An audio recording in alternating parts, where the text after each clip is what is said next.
Your worth is not equivalent to your performance.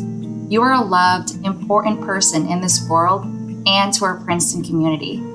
Sometimes it can be so hard not to get bogged down by the stress and pressure that is Princeton and its students. Find things that make your heart truly happy. Take time to do those things or spend time with those people every single day or week. You matter. Don't completely shut yourself off from others. In my experience, that's by far the easiest way to let your grades and relationships slip. During any given semester, I recommend identifying people integral to your life. If you have friends, text them every so often and remind them of your existence and that you still care for them. I know you hear this a lot, but you really can't do your best unless you take care of you. It took me about 3 years to realize that. It is not easy, but if you really want to enjoy your Princeton experience or life in general, you need to invest time into taking care of yourself. For a period of time, it's going to be an everyday struggle, but eventually you will learn to do it as just part of your everyday life. No effort needed. Your health comes first, then academics, and then everything else. This is to all first-generation, low-income students of color. Please take the initiative. There are things that we're advised to do from the second we get here. Go to office hours, take advantage of resources like McGraw, but don't internalize because we don't come from a culture where these things are normalized. If you can, get off social media or take a break at least. I already struggle with feeling inadequate, and social media heightens that. So I feel a lot better when I'm not engaging much with it. As a Black woman from a lower income community in the South Side of Chicago, I have seen firsthand the stigmas behind mental health treatment in communities of color. I just want to emphasize that there is nothing wrong with asking for help and seeking treatment if you know that you have struggles. At the end of the day, your health is more important than anyone else's opinion.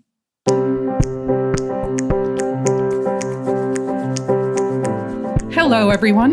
Welcome to Meet Princeton, a podcast to introduce prospective students and their families to Princeton University, brought to you from the Office of Admission at Princeton.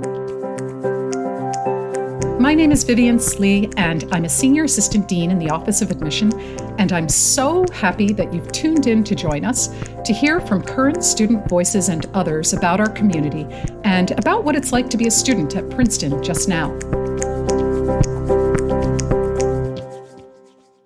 Though we're recording in April, this podcast will come out in May, which is also Mental Health Awareness Month. Those quotes you just heard in our prologue, well, the voices come from my lovely colleagues in the admission office, Gian Zabaliero, Karen Blake, and Jake Camarillo, who have joined us on the podcast this week. And the quotes themselves, while anonymous, are drawn from students on campus and can be found in the Mental Health Resource Guidebook. This is an amazing resource for students put together by the Undergraduate Student Government's Mental Health Task Force. The chair of that task force is actually our student guest, so we'll hear from him in just a little bit. They put it together in collaboration with the student chapter of Letters to Strangers, which is a nonprofit that works to destigmatize mental health and increase access to affordable quality treatment. And they worked in collaboration with Dr. Calvin Chin, Director of Counseling and Psychological Services, to create the guidebook. We were so fortunate to have met with Dr. Chin for this episode, so let's just listen to hear what he has to say. My name is Calvin Chen. I am Director of Counseling and Psychological Services here at Princeton, and I've been at Princeton since 2013. So our office provides free individual counseling, crisis intervention, groups, outreach, psychiatric evaluations, medication management, and I oversee the counseling service. And so I maintain a small caseload of students whom I see, but most of my responsibilities are supervising the 24 psychologists, social workers, psychiatrists, and psychiatric nurse practitioners who make up the staff of the counseling service.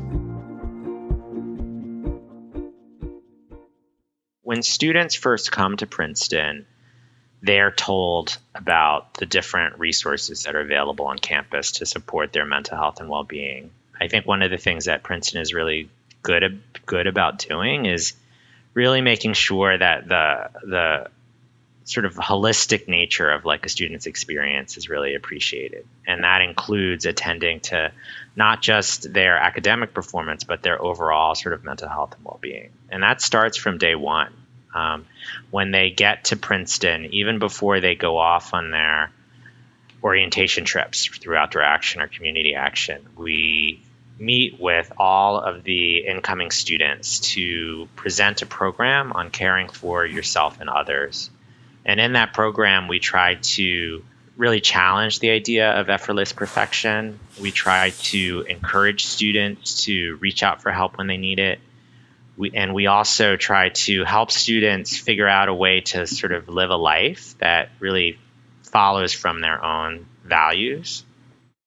So effortless perfection is a myth, and it's similar to sort of like what a duck is like when they're swimming along a pond. So, normally, when you see a duck above the water, they look like they're just sort of floating kind of gracefully on the surface of the pond. But if you looked underwater, you would see that they're really kicking their feet like really furiously to sort of maintain that motion. And it's similar to sort of the phenomenon of effortless perfection. I think that, oftentimes from the outside, it can seem as if everyone else is doing really well and is just sailing along. And not only are they sailing along, but they're doing that without a lot of effort. And the reason it seems that way is that from the outside, we don't have access to what one's internal experience is. We don't see what's going on underneath the water level, right? And so it can feel really isolating. It can feel really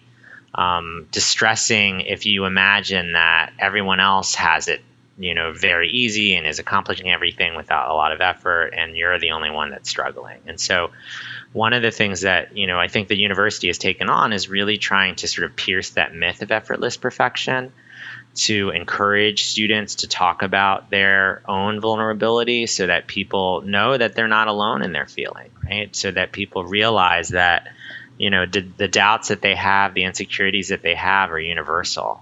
And the more that people feel encouraged and validated in sharing those experiences, that's how we can get rid of this myth of effortless perfection, and people can feel like they can show up fully themselves and be okay. One of the things that we did this year as part of orientation that I thought was so interesting, and we did this because, of COVID, we couldn't have our normal sort of orientation session with each of the residential colleges. And so we did sort of this mass orientation with all of the incoming first years. And Zoom allows you to sort of ask polls, right? Do these polls that are anonymous. And so in the poll that I created as part of the program, I asked students, if they've ever felt sort of insecure or if they've ever failed, and something like 98% of students have experienced failure.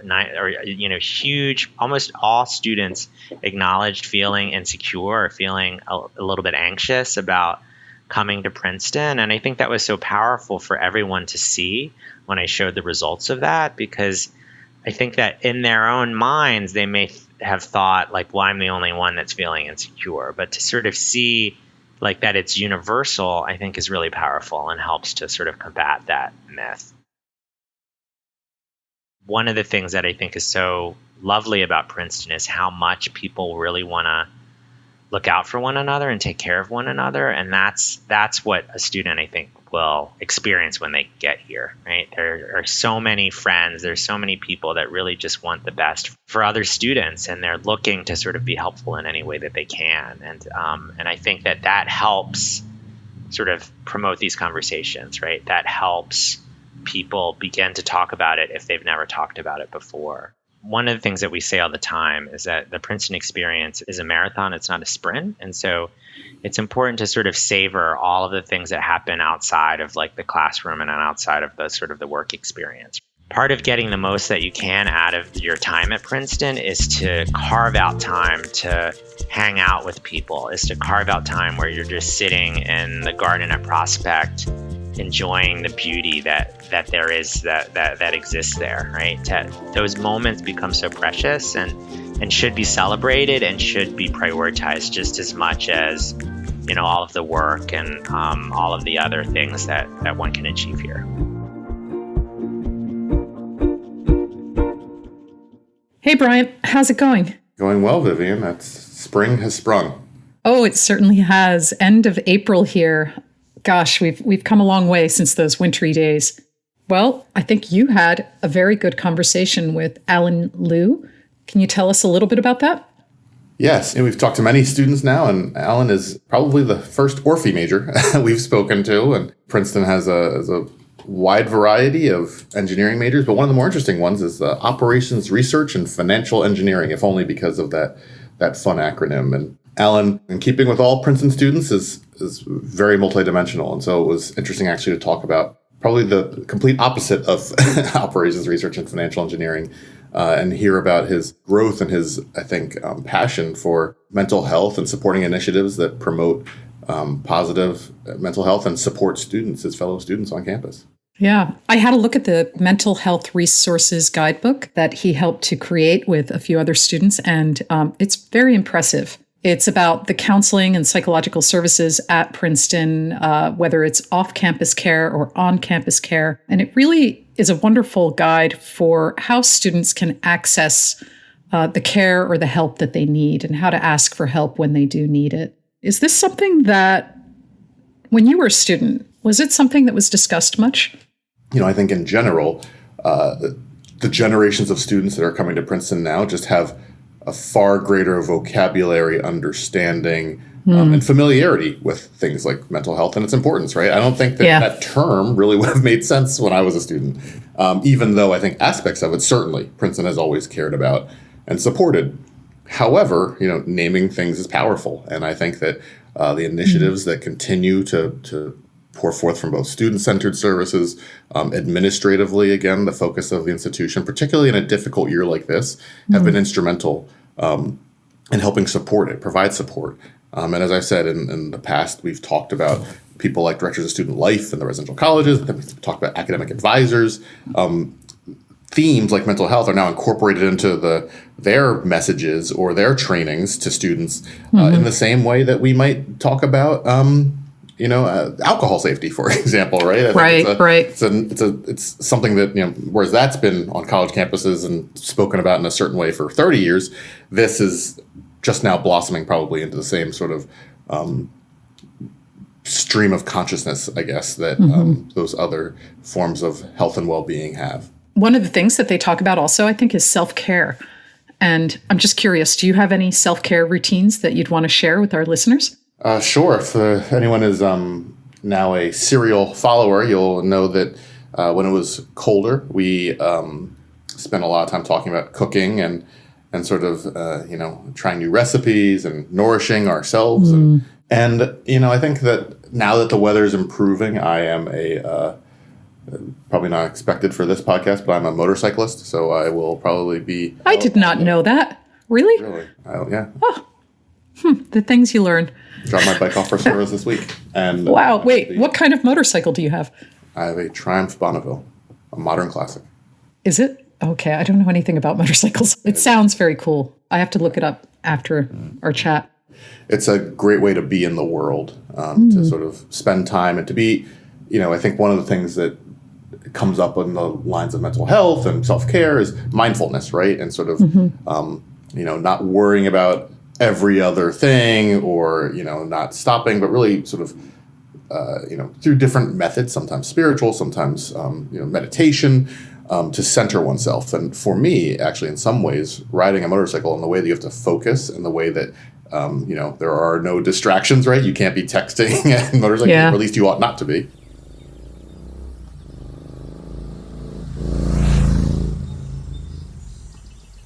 There's not the radio, there's not the GPS, there's simply the road That's ahead so true. and the environment around you. And you notice it in a much, much more present way, I feel. I did not expect you to say that. I think I expected you to say, I go for runs or I like to garden, the way that most of us say, I think.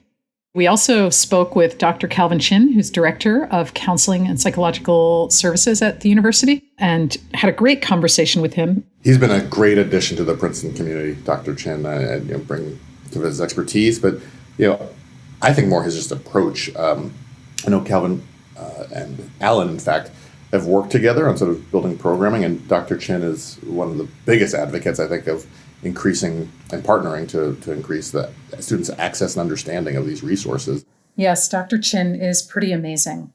Now, we've heard a bit about our student guest, but could you please introduce him to our listeners?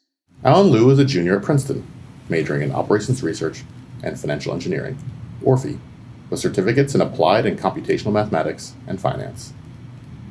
Outside of class, he is involved in campus leadership and serves in the undergraduate student government as a U counselor, chair of the mental health task force, and as a member of the academics committee. He is also active in the performing arts as a violinist in the Princeton University Orchestra and the Princeton Triangle Club. On a free day, he loves going on runs on campus, trying out coffee shops in town, and playing chamber music with his friends.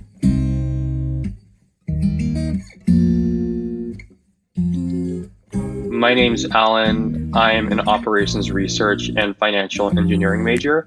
I'm currently a junior and I'm from Chattanooga, Tennessee.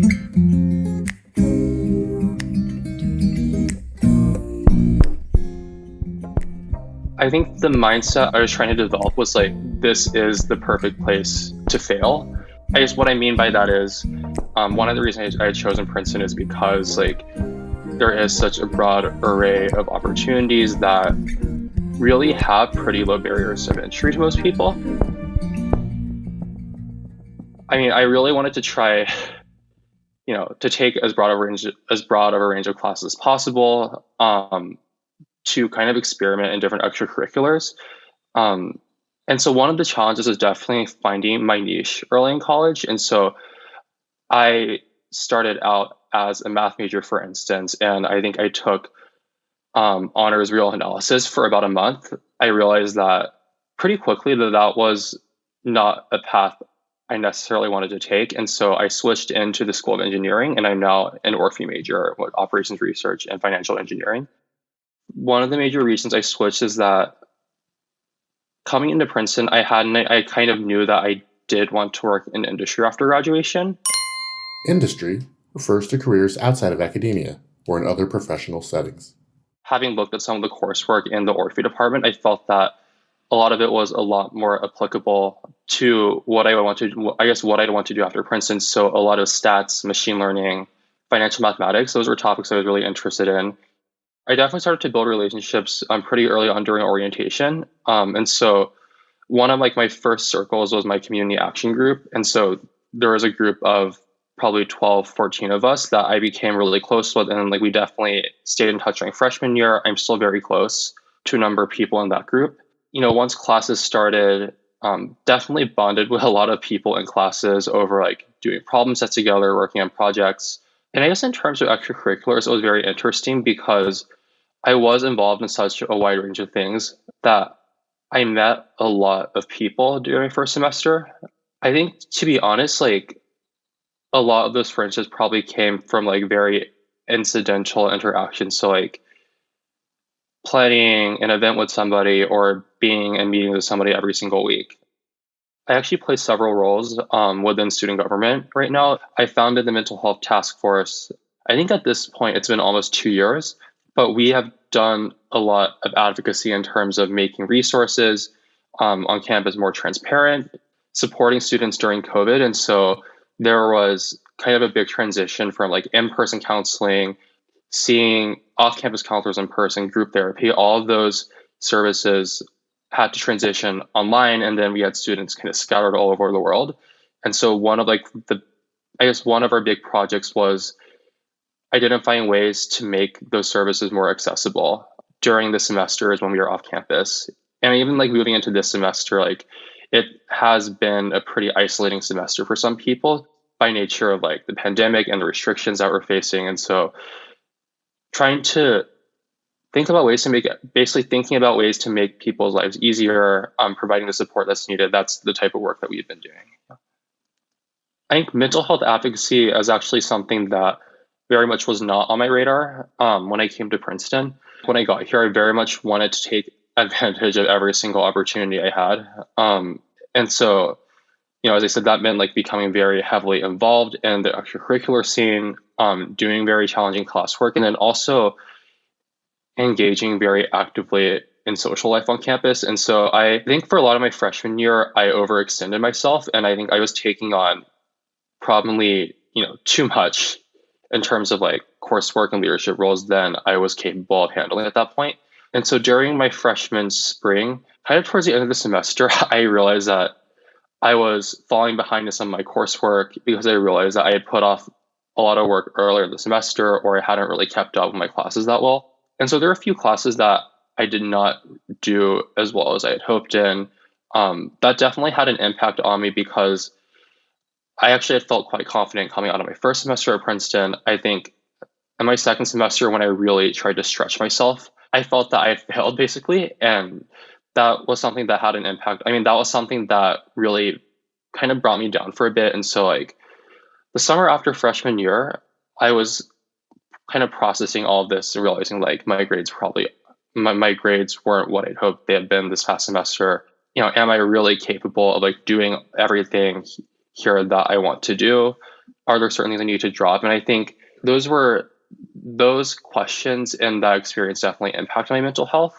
I did find support during this time. And so some of my close friends at Princeton were extremely supportive of me. You know, there were even a number of alumni that I spoke to after my freshman year that helped me kind of navigate the situation. But I think the whole process of like finding support from my peers and also seeing counseling, that made me realize, I guess, how important it is to have a support network, especially like in, you know, a very fast-paced and challenging environment at Princeton. And I really wanted to see like, how can I make sure that all students here have access to support when they need it? I think that was something that was important for me. And so that really inspired the advocacy that I would go on to do in mental health.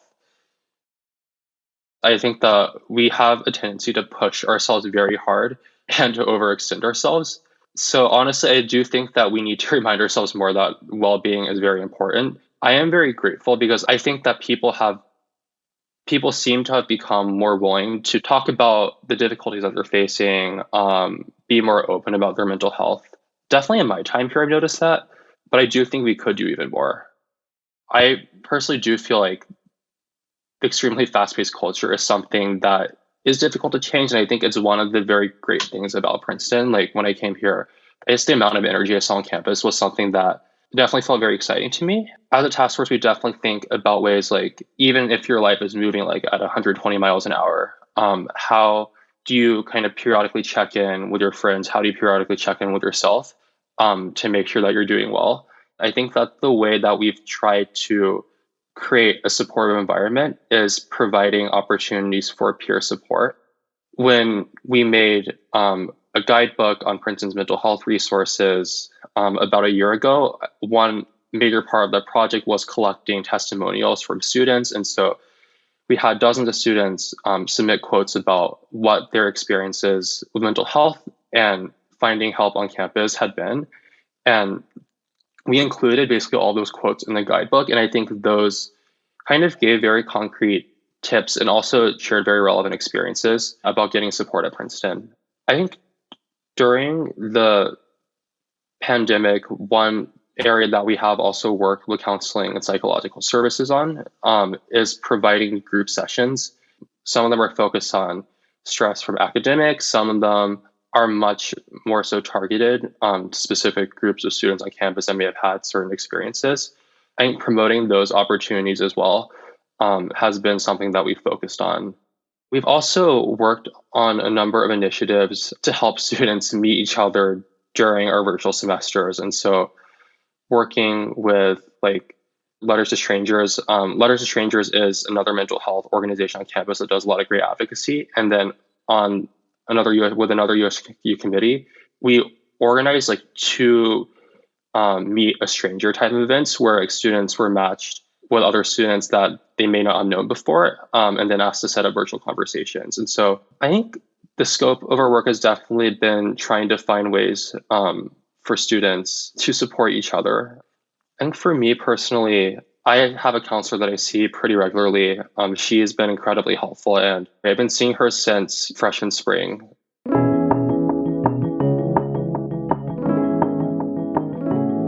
So I think the orange bubble kind of refers to the idea of like Princeton is very much like an insular community and kind of exists solely like within the confines of its campus. it's like along those lines also, like when you're at Princeton, it's almost as if like, the world beyond Princeton feels irrelevant and doesn't really exist. That's something that I really felt freshman year. And I think just being extremely involved in campus life definitely made me feel as if like Princeton, like in this campus, like this is the entire world to me. Being away during the pandemic, I think it definitely challenged that stereotype for me. So in the year we were off campus, I've seen a lot of my friends become super involved in like community service. During like the 2020 election, quite a few people I know worked as poll workers. And I think seeing my classmates kind of engaged in a lot of activities completely unrelated to the university, that was definitely one thing that kind of challenged that stereotype. I'd also say that I think part of the orange bubble stereotype is like the idea that Princeton exists solely like within this campus. But, I think the community was definitely very robust. And so even though I was away from campus for essentially a year, I still felt very much connected to the people I had worked with or been close with on campus. I actually connected with some new friends during the pandemic. And I think definitely like recognizing that the community isn't just restricted to this campus or to the 4 years we have here. It's something that's very permanent. This is a place where you come and can pretty much get the best of everything, no matter who you are on campus.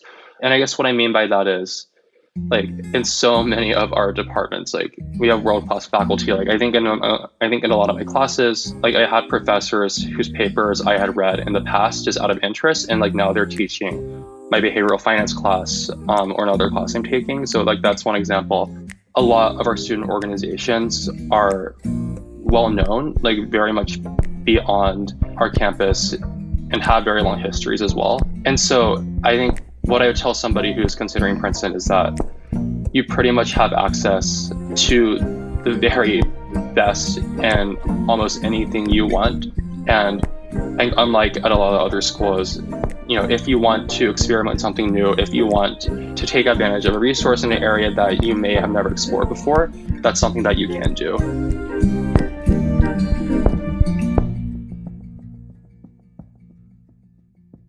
We hope you enjoyed listening to Allen's experiences on campus, especially in how he managed his own challenges and became a great advocate for mental health care.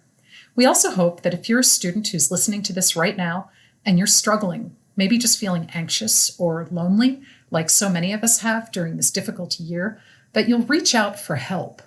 Reach out to the adults around you, to parents, family, friends, teachers, counselors, or religious leaders, scout leaders. And also, please remember that you matter.